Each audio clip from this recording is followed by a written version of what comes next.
The thing that hurts a person the most is when you insult the thing that they feel strongest at. Okay, why am I saying this, Jose? Because we understand that during every part of life, we have to prepare for a famine. But what happens when the insult to the thing you feel strong is at, now you second guess? How do you prepare for a famine when you have become vulnerable to insult? I think that everybody should find somebody to mentor them, bro, because mentorship brings on a new lens at which you see that which you are trying to attain. Like mentorship brings on a new mentorship, right? And when I think through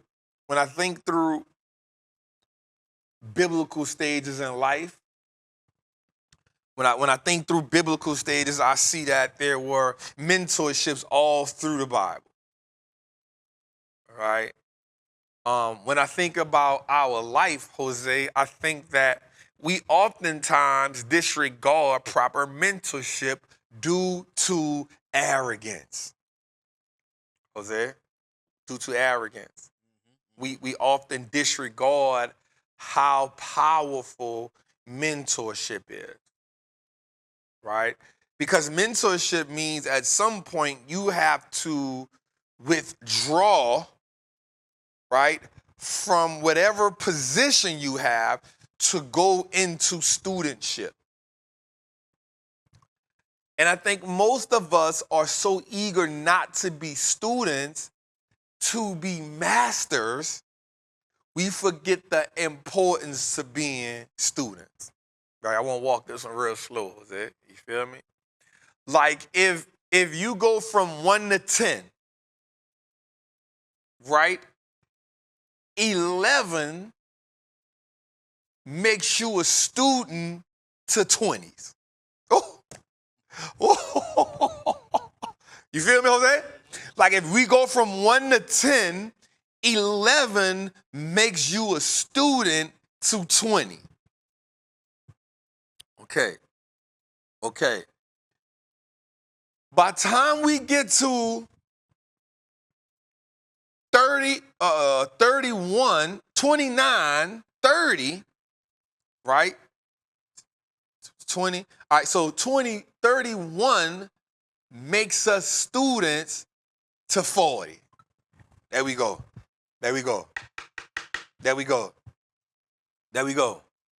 Right? So what happens, what I've learned is most of us get to 10 and we fear 11 because we now have to switch classes. We have to become freshmen again. Freshmanship means you have entered a season, watch this, Jose, of new knowledge, which requires you to be uncomfortable, which often requires a sense of scarcity. Right? Let's walk with it. Because when we don't know something, it causes a sense of scarce. Fright, if I worded it better. A sense of fright, Jose. Because we are now entering unfamiliar territory. And new territory often means new language. Language is the one thing that separates intelligence. Come on. Language is what separates intelligence. It's why they say if you go in a room and you don't know something, it's best to do what? Be quiet. Because the minute you start talking, the intelligent people can tell you don't know what you're talking about.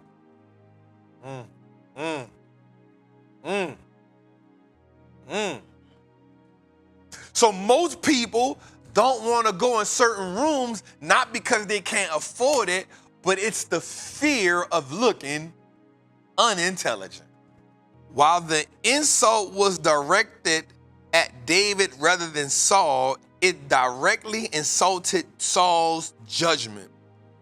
Context: Nabal refused to help David and his men, questioning their legitimacy and implying that Saul's regime was weak because so many were fleeing rebellion.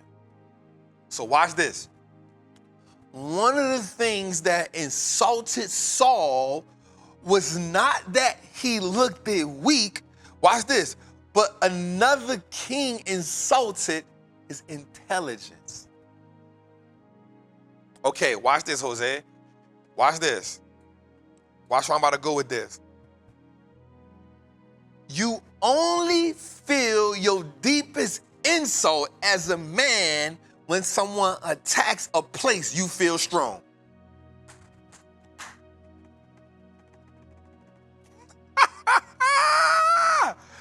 Watch it make sense. Watch it make sense.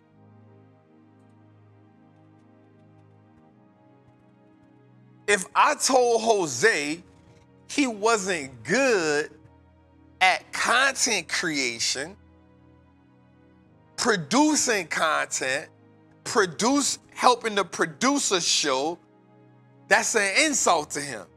But if I told him he can't break dance, he wouldn't care.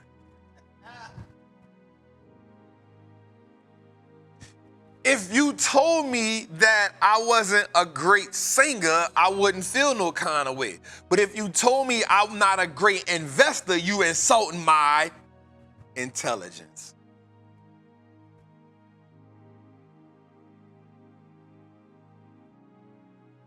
The thing that hurts a person the most is when you insult the thing that they feel strongest at.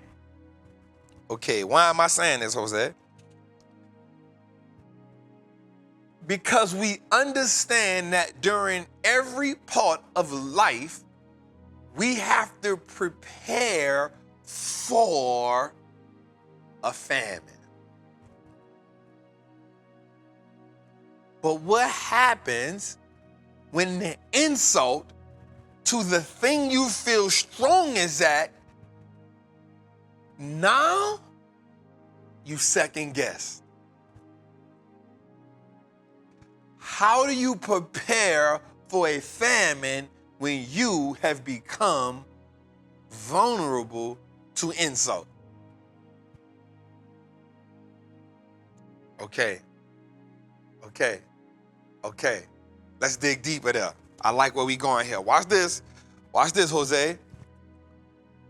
We talked about mentorship.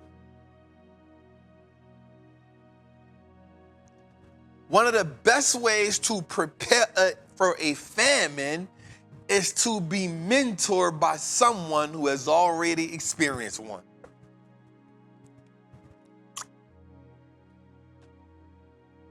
One of the best ways to prepare for a famine is to be mentored by a person who has experienced one. But the insult to the thing you feel strong is at keeps you from moving toward preparation. I like where we going.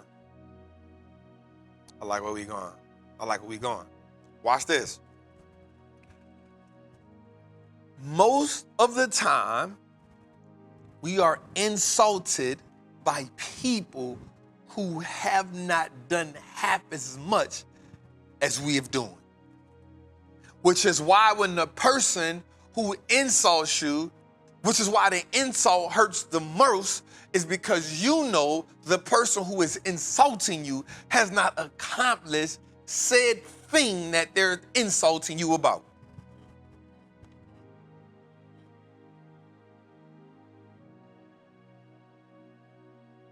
So one of the greatest superpowers that we can have is being okay with being an 11 in a room full of 20s. Because the preparation for the 20s is inside of the 17, 18, and 19. Man, they not even much hearing me right now, cuz. They not hearing me right now. They not hearing me right now. Okay, watch this. The disciples walked with Jesus.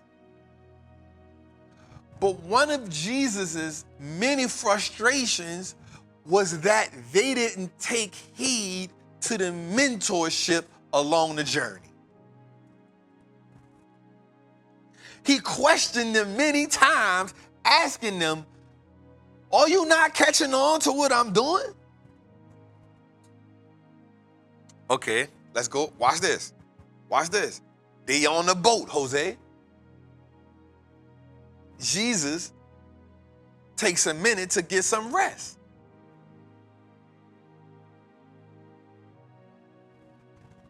In the middle of a storm, Peter goes and does what? Wake Jesus up. Frustration. Jesus gets up, does what? Quiets the storm. With what? Peace be still. Why was he frustrated? Because you have walked the land with me. You have seen me do many things. I have prepared you for this very moment, and yet my mentorship is being neglected.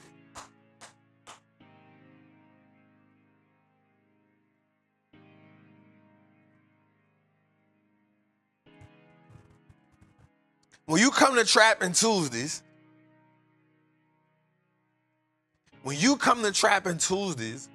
you are being prepared for a famine.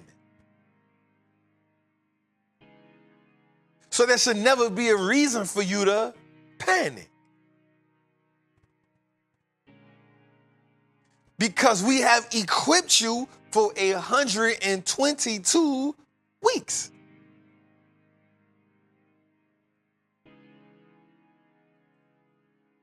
The goal isn't for you to just come here, get the likes up. The goal is for you to consistently equip yourself so that we can cross the Jordan.